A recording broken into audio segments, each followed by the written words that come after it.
ഒരു variety look പിടിച്ചതാ. എങ്ങനെയുണ്ട്? ചിലർക്ക് ഞാൻ ഇട്ടേക്കുന്ന ഡ്രസ്സ് ഇഷ്ടപ്പെടത്തില്ല കേട്ടോ. ഞാൻ വീട്ടിലിടാൻ വേണ്ടിയിട്ട് വാങ്ങിച്ചതാണ്. പുറത്തിടുന്ന കാര്യം ഭയങ്കര ഡൗട്ടായിരിക്കും. അമ്മ ചൂലും കൊണ്ട് വരും. എന്താണെങ്കിലും ഇന്ന് നമുക്ക് കുറച്ച് അഫോർഡബിൾ ആയിട്ട് ബാഗ് കാണിക്കാനാണ് ഞാൻ വന്നിരിക്കുന്നത് കേട്ടോ. ആക്ച്വലി ഇതിൻ്റെയൊക്കെ ഫോട്ടോ കണ്ടപ്പോഴൊക്കെ ഞാൻ വിചാരിച്ചിട്ടുണ്ടാകുന്നത് ക്വാളിറ്റിയെ പറ്റിയാണ്. നമ്മുടെ കയ്യിൽ വരുമ്പോൾ എങ്ങനെ ഇരിക്കും, എങ്ങനത്തെ ക്വാളിറ്റി ആയിരിക്കും. ചില പ്രൊഡക്ട്സ് ഒക്കെ ഇങ്ങനെ എക്സാക്ട് ഫോട്ടോ കണ്ട സെയിം ആയിരിക്കത്തില്ല നമ്മുടെ കയ്യിൽ വരുന്ന ഐറ്റംസ് ഒക്കെ. പക്ഷേ ഈ വന്നതൊക്കെ കിടിലം ക്വാളിറ്റിയിൽ വെരി അഫോർഡബിൾ ആയിട്ടുള്ള പ്രൈസിൽ വരുന്ന ബാഗുകളാണ് കേട്ടോ.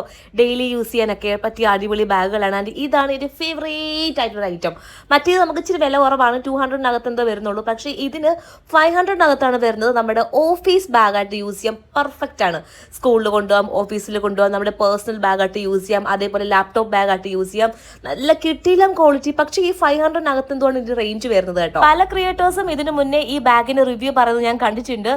അടിപൊളിയാണ് കേട്ടോ. അവർ പറഞ്ഞതിൽ ഒരു തെറ്റുമില്ല, കിടിലം പ്രോഡക്റ്റ് ആണ്. എപ്പോഴും നമ്മൾ ഈ റിവ്യൂ കണ്ടിട്ടായിരിക്കും പ്രോഡക്റ്റ് വാങ്ങിക്കുന്നത്. നല്ലതാണെങ്കിൽ നല്ലതെന്ന് പറയാം, മോശമാണെന്നുണ്ടെങ്കിൽ തീർച്ചയായിട്ടും മോശം പറയാം. കാരണം ആളുകൾ പൈസ കൊടുത്ത് വാങ്ങിക്കുന്ന സാധനമാണ്, അതൊന്ന്. രണ്ടാമത്തത് നമ്മൾ കാണിച്ച് നമ്മൾ റിവ്യൂ പറയുന്നത് കണ്ടിട്ടായിരിക്കും വാങ്ങിക്കുന്നത്. സോ നമ്മൾ എപ്പോഴും ജെന്യൂൻ ആയിരിക്കണം കേട്ടോ. അത് എനിക്ക് വലിയ നിർബന്ധമായിട്ടൊരു കാര്യമാണ്. വേറൊരു കാര്യം, നമ്മൾ കാണിക്കുന്ന എല്ലാം എല്ലാവർക്കും ഇഷ്ടപ്പെടണമെന്നും ഇല്ല കേട്ടോ. ബൈ ദ എല്ലാ ബാഗിന്റെയും ലിങ്ക്സും ഞാൻ ഇട്ടേക്കുന്ന ടോപ്പിന്റെ ലിങ്ക്സും പാന്റിന്റെ ലിങ്ക്സും മുകളിൽ കൊടുത്തിരിക്കാം. ആവശ്യമുള്ളത് വാങ്ങിച്ചോളൂ. ടാറ്റാ.